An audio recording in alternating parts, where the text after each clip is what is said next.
Travel along, Catholic pilgrims, for 1 year as we read through St. Faustina's diary. Join me, Amy Thomas, each day for a short reading out of the diary which brought us a deeper understanding of Christ's divine mercy. Hey there, Catholic pilgrims. How you doing? It's day 36 of our readings from St. Faustina's diary. Today's show is sponsored by Feast Day Boxes.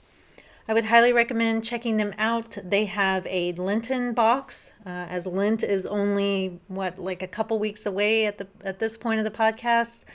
They also have my favorite, the High Mass candles. And if you light those things, have the candlelight, the smell of the incense from church, it will take your prayer life to a whole new level. So please check them out at www.feastday.co. Okay, so today's readings are from Notebook 1, 106 through 111, so a little bit longer today, so we're going to get right into it. Though these are frightening things, the soul should not be too fearful, because God will never test us beyond what we are able to bear. On the other hand, He may never send us such sufferings. But I write this because if it pleases the Lord to let a soul pass through such sufferings, it should not be afraid, but insofar as this depends on the soul itself, it should remain faithful to God. God will do a soul no harm because He is love itself, and in this unfathomable love, He has called it into being. However, when I was so tormented, I myself did not understand this. Oh my God, I have come to know that I am not of this earth. You, O Lord, have poured this profound awareness into my soul. My communion is more with heaven than with earth, though I in no way neglect my duties. During those times, I had no spiritual director. I was without any kind of guidance whatever. I begged the Lord, but He did not give me a director. Jesus Himself has been my master from the days of my infancy up to the present moment. He accompanied me across all the deserts and through all dangers. I see clearly that God alone could have led me through such great perils unharmed, with my soul untarnished, and passing victoriously through all difficulties, immense though they were. Later on, the Lord did give me a director. After such sufferings, the soul finds itself in a state of great purity of spirit and very close to God. But I should add that during these spiritual torments, it is close to God, but it is blind. The soul's vision is plunged into darkness, and though God is nearer than ever to the soul which is suffering, the whole secret consists in the fact that it knows nothing of this. The soul, in fact, declares that not only has God abandoned it, but it is the object of His hatred. How grave is the malady of the eyes of the soul which, struck by divine light, claims that there is no light, whereas it is so intense that it blinds her. Yet despite all, I learned later that God is closer to a soul at such moments than at others, because it would not be able to endure these trials with the help of ordinary grace alone.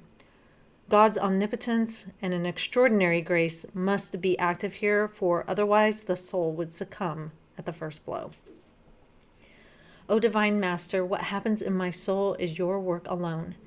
You, O Lord, are not afraid to place the soul on the edge of a terrible precipice where it stands, alarmed and filled with fright, and then you call it back again to yourself.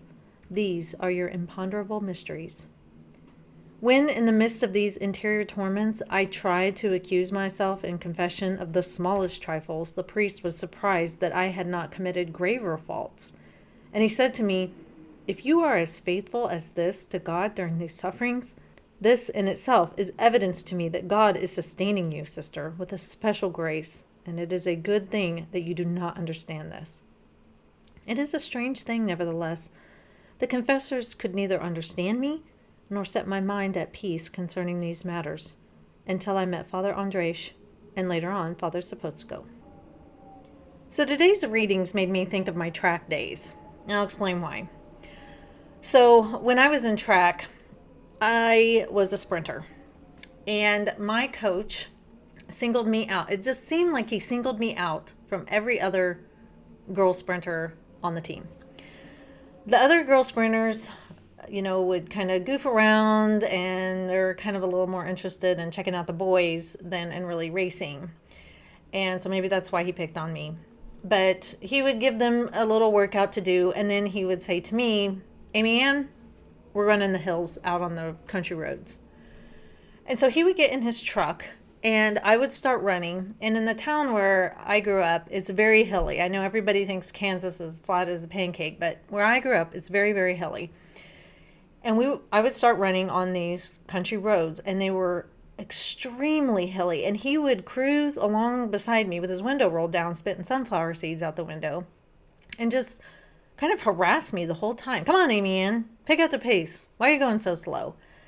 And it was hard. It was brutal. And I'm like, what have I done to deserve this treatment? And there's this one hill that was just Murder Hill. And I mean, you literally felt like you were just running straight up vertical. It was so hard. And he would have me run that. And I'm like, wow, this guy really just has it out for me. That's all there is to it. He doesn't make any of the other sprinters run this. And he would just harass me the whole way. And I'm like, man, he just does not like me. And I would do everything that he asked. We'd get back to, the track after this long hill run, and he would make me do box jumps, and then he would make me do parachute runs, and then I would just be doing all these things. And at the end of practice, I was just wiped. And he would act like I'd barely done anything. And he kind of had this dry sense of humor, and so I never quite knew if he was being serious or if he was joking with me, at least early on when I was first on the track team. But when it came time to compete, and I had been through all of this stuff, and I had worked my body so hard, and I felt like I was so singled out, and that my coaches really didn't like me, and I was being punished. Lo and behold, I started winning races. And I was a 400 runner. That was my primary run. And if anybody's run track, you know that the 400 is the hardest race. I'm just going to say, I know you 800 runners out there like to claim it, but I'm going to say 400 is hardest. However, I started winning. And I broke the school record. And one of my races, I beat the girl who had won state the previous year. And that was a huge high for me. And I realized what happened after I was really winning. And that coach, his name, we called him Coach Heck. His real name was Coach Heckathorn. What I realized was he didn't hate me. And after I would win, he would smile, kind of this cocky smile. And he'd just be like, good job, Amy Ann. And I felt really good to please him after all he'd put me through. And, I realized that he had singled me out because I had acted like I really wanted to run. I had shown up to the track wanting to run, wanting to compete. And I wasn't messing around. And I showed promise. And he took that and pushed me. And he made me suffer. And he treated me like he didn't care. And he treated me like I was, just being punished for something I didn't know what I had done wrong. But what he was doing was he was burning off my weakness. And he was making me better. And so that's why when I was reading today, I thought of track. Now, I'm not comparing myself to St. Faustina, but it just made me think of, there's so many times where God puts our souls through something. And like she says, we feel abandoned. We feel like he's not even there. We feel like we're being maybe punished for something. And we're going through all these trials, and other people around us aren't going through this, and we don't understand. But like what I realized with, my track is that even though I was going through all this suffering and going through all these trials, my coach was always right there.